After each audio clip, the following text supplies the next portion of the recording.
So here we are on the how to build the Dark Ops Control Tower. This is it complete. This is what we're aiming for. Obviously the roof comes off the actual control tower, and the control tower piece comes off as well for ease of packing and storage. So just a quick look at the sprues. We have two that have the 2mm cladding and some of the details on, but most of them are 3.2mm, and there's 8 of these, so there's quite a lot. That's it. Now we'll start with the base and assembling the actual main tower. Okay, so these are the parts we need for the, well, obviously the base, the cube, it's the box without a bottom, which will become apparent later, and your 4 actual towers. Note that there are different thicknesses, widths should I say, so just note those on assembly, and we'll get to that later. Just a quick one to note before we go any further: when you put these main tower sections in, you place the ones with the stairs in, they're the same width, but ensure the ones immediately to the entrance here, if you notice, look, there's no holes there. There is everywhere else, but there isn't there. That has to go to the front, looking at the steps. So as you can see, we've got the actual main tower core into the base. Note the steps go to where all the checker plate design is, and then we've got a box, a cube with just the bottom missing. This goes into here to support it all. We'll see that in a minute. As you can see, we've put the cube into the top, which adds as a support and also allows us to put the stuff on top there as well.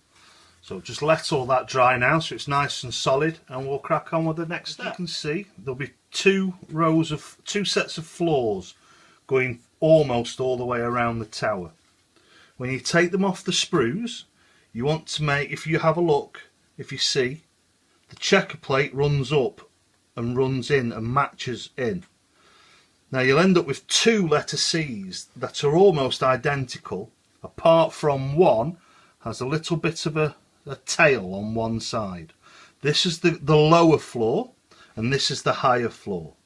This is so it allows to drop into the steps that come off, and we'll see that process in a minute. So as you can see, this is the both floors done,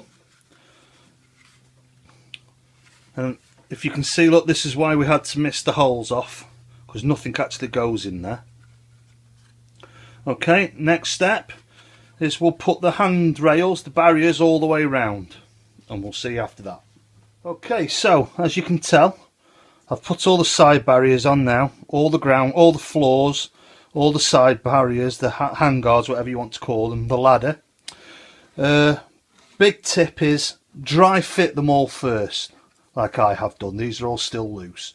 Dry fit them all, and then for best results you'll get by starting at the bottom again, gluing them in, and then elastic banding. So you'll glue this piece in, glue this in, glue that on, and then put an elastic band round.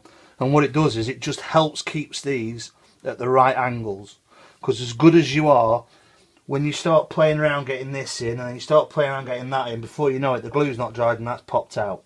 So take your time and do it in stages. So they've done. I left it a while, let's sure it could dry, and as you can see, there are little gaps here. So you just elastic band them, like I said, tighten them up, and they'll dry up nice and solid. I've put the outside decorations on all the side panels. So now all that's left to do is to create the control room that sits on top. We're on to the control tower now, the actual top piece. As you can see, there's not many pieces to it. The little support lugs, there's 8 of those. They go into this piece here. Now you see the lines etched on it, that's actually the underneath. And they're there so that you can locate the locating piece there. See? So don't forget that goes on the outside. And these lugs go on the inside. Like so. Dead easy to do. It's all locating via lugs. And as always, we do as best to hide them. So it just locates in. So all I've got to do now is to put the decorative panels on here to hide these lug holes. And once I've done that, we'll come back and have another look. That's that done. Not too difficult. The locator sits on top of the actual control tower, which is here. So it sits on there like that. And then you can get in and put your figures inside.